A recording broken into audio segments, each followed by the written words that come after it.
Bonjour, nous sommes le mercredi 7 novembre et je vous propose la situation des cultures de cette semaine. Alors pour les céréales, orge et blé, en fait on est au stade levée pour les blés et étalage pour les escourgeons et puis début talage pour un certain nombre de parcelles de blé.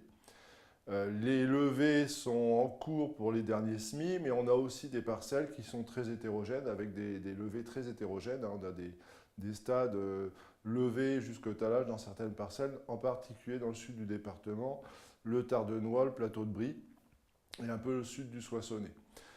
Au niveau des insectes, alors on a toujours des vols de pucerons et de cicadelles. Alors avec le froid de la semaine dernière, ça s'était un petit peu calmé. Là, avec le redoux, l'arrivée des pluies, l'activité reprend, que ce soit pour les cicadelles ou les pucerons. Alors pour les pucerons, les parcelles qui ont été protégées depuis moins de 2 semaines, normalement, sont encore sous le coup de la protection. Soyez néanmoins vigilants, puisqu'on a des vols qui sont quand même assez importants cette année. Toutes les feuilles qui n'ont pas reçu d'insecticide, en théorie, ne sont pas protégées. Donc soyez vigilants, faites des comptages. Je vous rappelle que le seuil d'intervention sur puceron est de 10% des plantes portant au moins un puceron, ou présence de pucerons pendant une dizaine de jours en dessous de ce seuil. Pour les cicadelles, on a toujours des vols de cicadelles. Hein. Dans les pièges englués, on capture des cicadelles.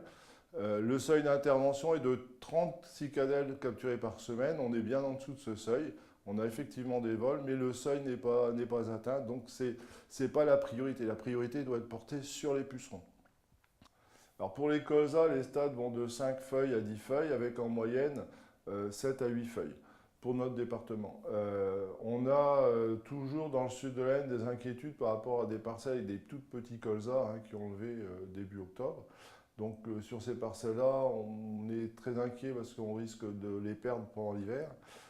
Sur le nord du département, la moitié nord du département, les colzas vont plutôt bien, avec des levées finalement qui sont assez régulières, avec des stades qui sont suffisamment développés pour passer l'hiver. Alors au niveau des insectes, on a toujours quelques pucerons vers du pêcher qui sont observés sur les parcelles. Au stade actuel, le risque est écarté. On a toujours des vols d'altise. Pareil, au-delà de 5-6 feuilles, l'altise n'est plus un problème. Par contre, on commence à observer des larves d'altise sur les feuilles. Alors la semaine dernière un petit peu, les observations augmentent cette semaine.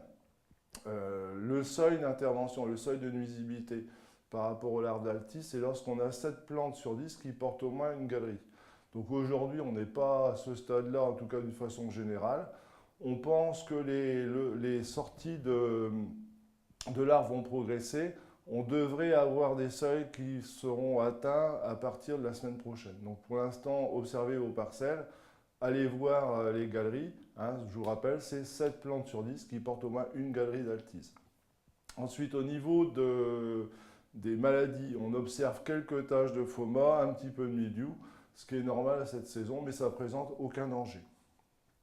Je vous souhaite une bonne semaine, à la semaine prochaine.